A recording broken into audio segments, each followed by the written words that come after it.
Truck का licence ले रहे हो, दुबई से, सऊदी अरब से, Qatar, Bahrain, Oman, India, Pakistan, कहीं से भी ले लो, यूरोप में आके लोगे, इंग्लिश के अलावा आपके पास कोई चांस नहीं है। तो आप स्किल्स के ऊपर मूव करें तो आपका वीज़ा प्रोसेस होने के चांस भी बहुत ज़्यादा हैं। और अपॉर्चुनिटी आपको सिर्फ ये कंट्री नहीं देती, 27 यूरोप की कंट्री हैं, सब की सब आपको वीज़ा के लिए चांस देती हैं और वैकेंसियाँ अवेलेबल रहती हैं ट्रक ड्राइवर के लिए। ये ट्रैक्टर पता नहीं कब का खड़ा है, ट्रैक्टर की हालत देखें क्या हो गई है। इंजन शिंजन इन्होंने इसके ऊपर से उतार ली है। रिम देखें यार, इतने मज़बूत रिम है, बाकी इन्होंने सब कुछ उतार लिया है इसका। बाकी गेयर मेयर शाफट माफट सारा कुछ वही है। हेडलाइट, अच्छा टायर इसके देखें, मैं आपको टायर दिखाता हूँ पीछे। यार इसके ऊपर क्या लगा हुआ था, ये पुली लगी हुई है, किस चीज़ की पुली है ये?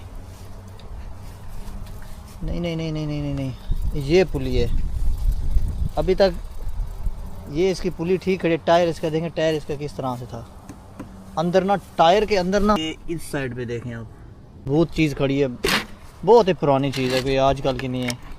अभी इसने उन्होंने इसको वैसे वो किया हुआ है, बाहर ही खड़ा है ये।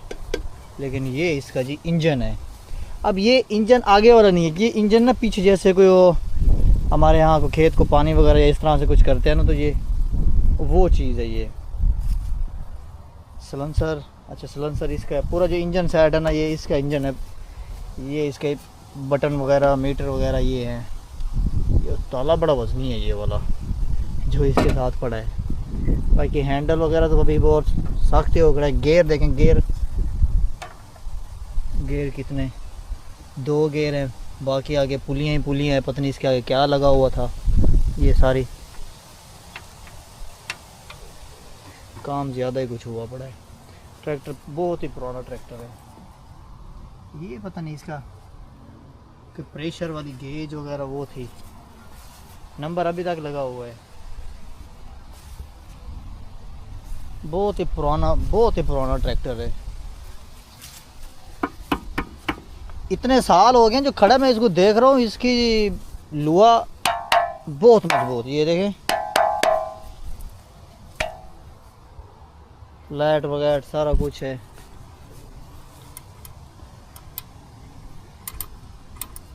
पंप है ना इसके। बाकी पिछला हिस्सा तो अभी तक भी बहुत ही स्ट्रॉन्ग खड़ा है, बहुत ही स्ट्रॉन्ग।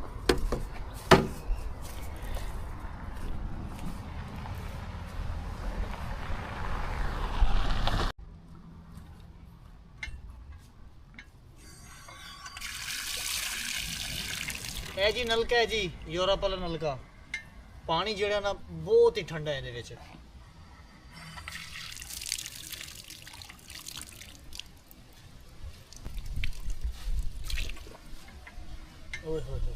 चस आ गई है। प्रेशर चेक करो, प्रेशर कितना है जी। ने छोड़ो ये, चल जी। यार खड़े खड़े ना मुझे बात याद आ गई, मैं चलो यार भाइयों को बताता हूँ। अच्छा, आप में से कौन कौन से भाई ऐसे हैं जिन्होंने पहले वेयर हाउस वर्कर के ऊपर वीज़ा लगवाया हो और वीज़ा रिजेक्ट हो गया हो? जैसे आप ट्रक ड्राइवर का वीज़ा लगवाते हैं ना, तो आपके जो वीज़ा के चांस होते हैं ना 90 और 99%, 95% आपके चांस होते हैं ट्रक ड्राइवर के ऊपर वीज़ा लगने के। अगर आप अभी मतलब कि आपका वीज़ा स्टेटस उसमें कोई भी हो, आप लेबर कैटेगरी में है, मोटरसाइकिल ड्राइवर है, या आपके पास एक्चुअली 3 नंबर लाइसेंस है, ट्रांसपोर्ट का वीज़ा है, वो कुछ नहीं करता। लेकिन आपका स्टेटस बड़ा नहीं होना चाहिए। जैसे सुपरवाइज़र फिर चलता है, लेकिन मैनेजर, असिस्टेंट मैनेजर, कुछ जो आज़ाद वीज़े देने वाले हैं होते हैं ना, तो वो पाकिस्तान में या सऊदी में वो भी स्टेटस अच्छा डालते हैं। अच्छा स्टेटस उनका होना चाहिए जो भाई बस टूरिज़म का काम करते हैं या टूरिस्ट होते हैं घूमने फिरने के लिए। अगर आप ट्रक ड्राइवर पे आ रहे हैं तो आपका स्टेटस ये मैटर नहीं करता कि आप लेबर में किस कैटेगरी में हो। मैं खुद, मेरा मोटरसाइकिल लेबर का वीज़ा था, स्टेटस मेरा जो था ना मोटरसाइकिल ड्राइवर का था, जो मैं जब ट्रक का मैंने लगवाया। लेकिन ना अगर वेयर हाउस वीज़े के ऊपर आप आ रहे हैं या आप अप्लाई करते हैं तो 95% रिजेक्शन के चांस है। और डिपेंड करता है कि आपका पासपोर्ट या आप किस कंट्री के हैं। पासपोर्ट के ऊपर भी बहुत चीज़ें डिपेंड करती हैं। तो पासपोर्ट का अगर आपका पाकिस्तान का है तो वैसे रिफ्यूज़ होने के चांस बहुत ज़्यादा हैं। और वेयर हाउस के वर्कर के ऊपर आप आ रहे हैं तो फिर भी आपके बहुत रिफ्यूज़ होने के चांस हैं। अगर आपके पास आप पाकिस्तान से हैं या आपका वीज़ा स्टेटस जो है वो वेरी लो है, लेबर कैटेगरी का है, लेकिन आप ट्रक के लिए अप्लाई कर रहे हो तो फिर आपके 95 और 99% आपके वीज़े के लगने के चांस होते हैं। ये एक स्किल वर्क में आता है। तो आप अगर आपके पास अभी जो स्टेटस है, स्टेटस के ऊपर ना फोकस करें, अपने काम के ऊपर फोकस करें, आपने ट्रक का लाइसेंस ले लें, फिर आप कहीं भी जा सकते हैं यूरोप में। जितने पैसे आप विज़िट वीज़े पे लगाओगे, 5 6 7 कंट्रियाँ घूमोगे, उतने में आपका लाइसेंस आ जाएगा। 6 7 महीने में, 6 7 महीने लग जाते हैं। दुबई में अच्छे अच्छे स्कूल हैं, जैसे को बिन याबिर हो गया, और ड्राइव दुबई में तो बहुत टाइम लेते हैं, लेकिन उसका थोड़ा सा सस्ता है, लेकिन उनकी सर्विस मुझे अच्छी नहीं लगी। मैंने बिन याबिर से लिया था, ऊपर से अल अहली स्कूल है अपना दुबई में। तो इस तरह से अपना वो स्कूल चूज़ करें जिसमें पैसे ज़्यादा हो, नो प्रॉब्लम, लेकिन टाइम बहुत जल्दी लगे। आपने मतलब कि अगर 2 महीने आप लेट कर देखे थे, सस्ते स्कूल में फंस गए, सस्ते स्कूल में करा ली फ़ाइल ओपन, फिर पता क्या चलता है जी, काम अटक ही जाता है। तो आप थोड़े ज़्यादा पैसे दें, काम हो जाएगा, जल्दी लाइसेंस मिलेगा। उसके आपने 1 डेढ़ महीना आपने गाड़ी भी चला लेंगे, एक्सपीरियंस भी होगा, उससे डबल सैलरी आपकी निकल आएगी। सो आप ट्रक का वीज़ा लें, वो आपके लिए और बेस्ट रह जाए, क्योंकि वहाँ से आपका वीज़ा लगने के चांस जो होते हैं एक स्किल वर्कर में आ जाता है। तो एम्बेसी में आप जबकि आपकी फ़ाइल जाएगी तो आई होप कि आपका वीज़ा लगना ही चाहिए। क्योंकि वेयर हाउस वर्कर के ऊपर मेरा अपना वीज़ा रिफ्यूज़ हो गया था ना 2 दफ़ा, 1 दफ़ा नहीं 2 दफ़ा।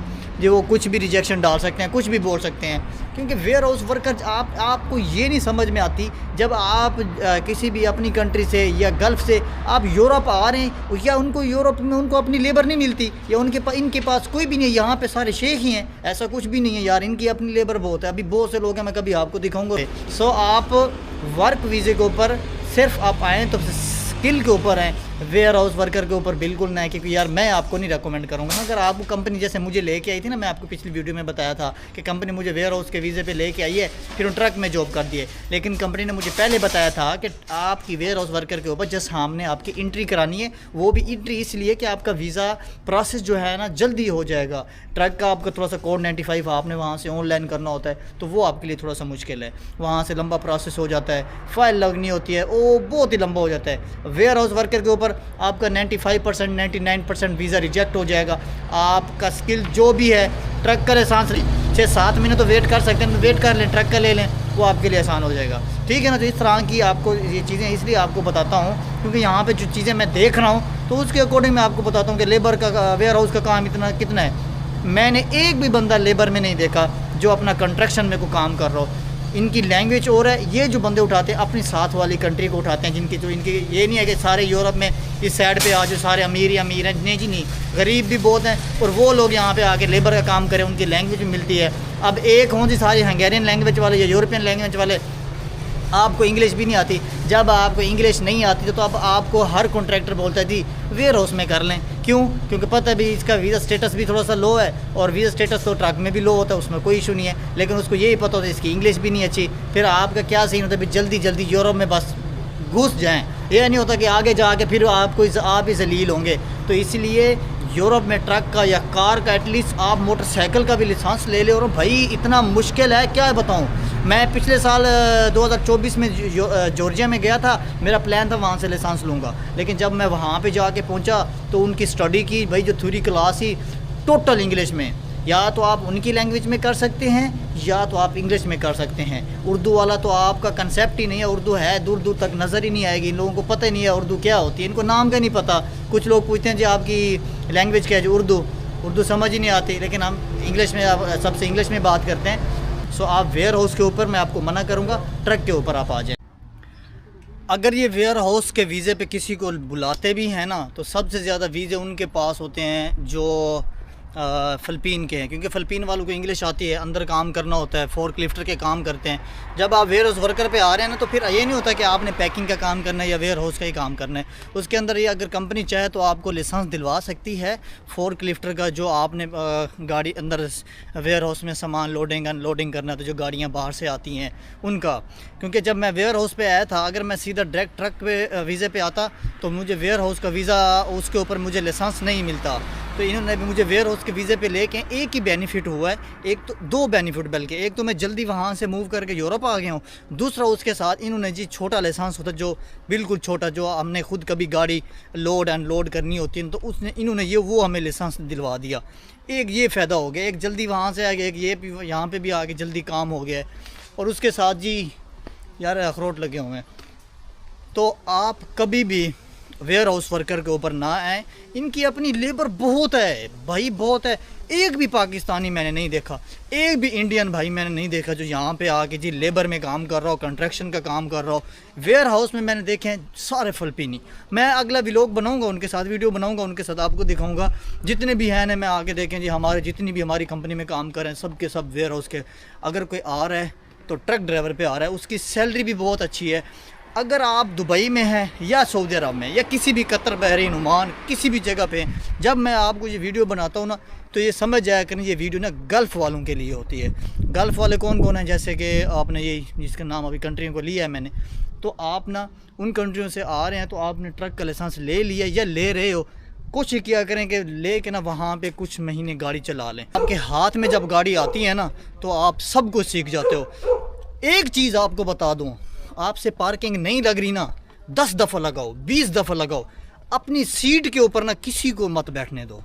चाहे आप यूरोप में आ गए हो, चाहे आप अपनी कंट्री में चला रहे हो, आप गल्फ़ में चला रहे हो, किसी को भी आपने अपनी सीट पे नहीं बैठने देना।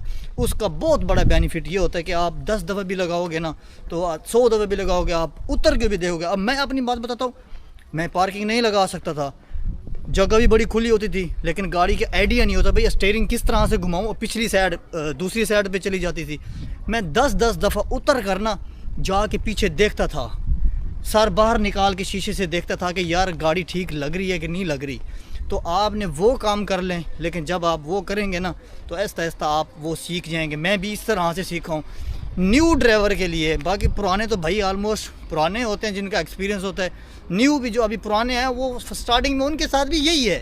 ये नहीं है कि जी वो जो एज में 40-50 साल का या 40 साल का उसने लाइसेंस ले लिया जी, उसने जी फर्स्ट टाइम में जाके पार्किंग लगा दिया, रिवर्स पार्किंग लगा।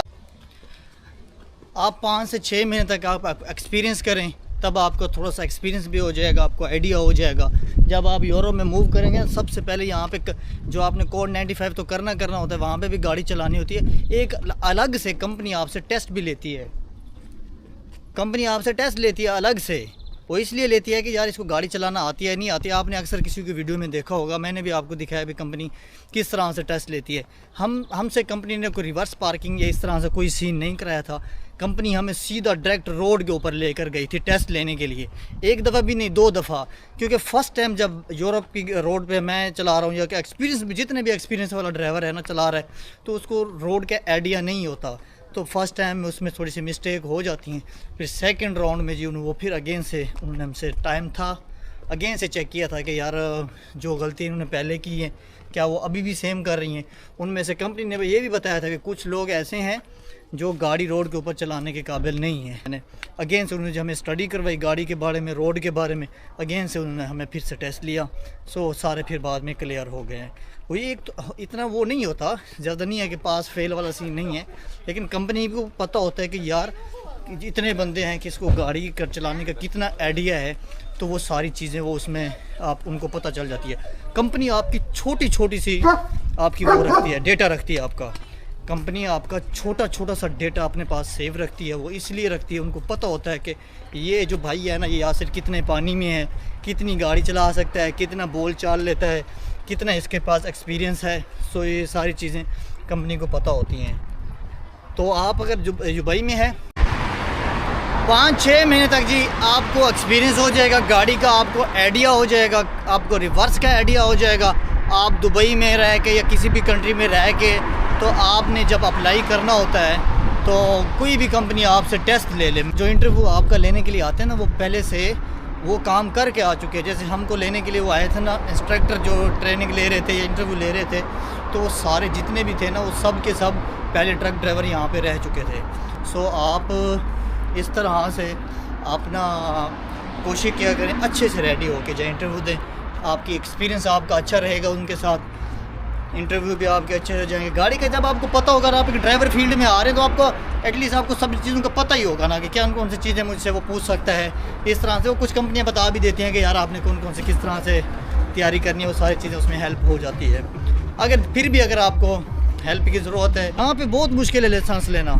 यूरोप के लाइसेंस की पावर बहुत है, लेकिन जब यहाँ पर एक लाइसेंस कन्वर्ट हो जाता है ना, जैसे मेरा लाइसेंस अभी यहाँ पे कन्वर्ट हुआ है तो उसके ऊपर एक नंबरिंग दी होगी यार एक कन्वर्टेड लाइसेंस है। मतलब कि इसका यहाँ का ओरिजिनल नहीं है, ये कन्वर्ट हो गया है। 5 साल के बाद हम उसको चेंज कर सकते हैं। यार सीढ़ियाँ चढ़ के आया हूँ, थक गया हूँ, सांस फूल गई है। ये अभी मैं ब्रिज के ऊपर हूँ, ब्रिज के नीचे से भी जा सकता हूँ, लेकिन अभी ब्रिज के ऊपर। अब नीचे गाड़ियाँ खड़ी हैं, अब वो गाड़ियाँ दिखाते हैं।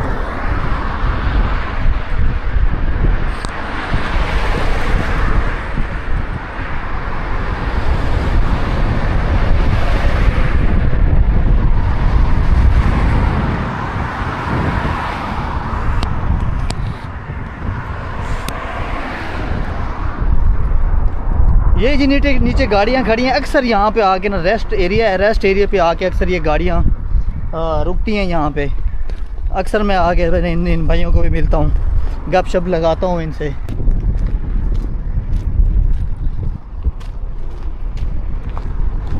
इधर गया भाई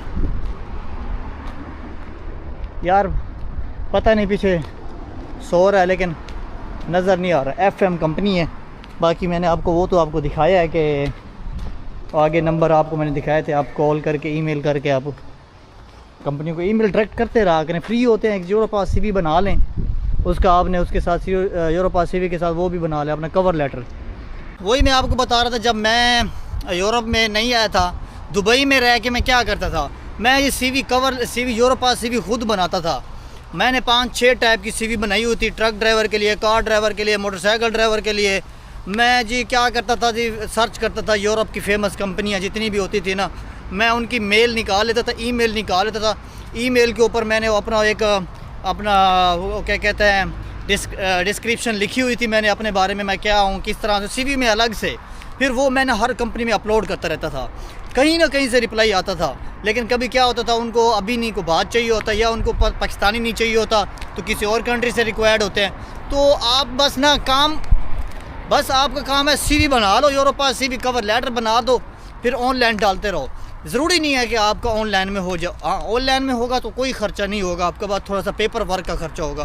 कॉन्ट्रैक्टर के पास जाओगे तो वहाँ पे आपका थोड़ा खर्चा होगा, लेकिन काम हो जाएगा। लेकिन हर कॉन्ट्रैक्टर को मैं आपको गाइड नहीं करता, सिर्फ नोवा के अलावा कोई काम नहीं कराता। मैं नोवा का आपको हकीकत बता रहा हूँ। 4 साल मैंने रगड़े खाए हैं दुबई में, 4 साल। मोस्टली जितनी भी कंपनियाँ हैं ना, सबको जानता हूँ, कौन कौन। भाई बैठे बैठे आपको 2 मिनट में बोलेंगे आप यूरोप जा रहे हो, पहुँच गए हो यूरोप। बस आपको बोलेंगे आँख खोलो देखो यूरोप में हो कि नहीं हो, इस तरह से आपको गाइड करेंगे।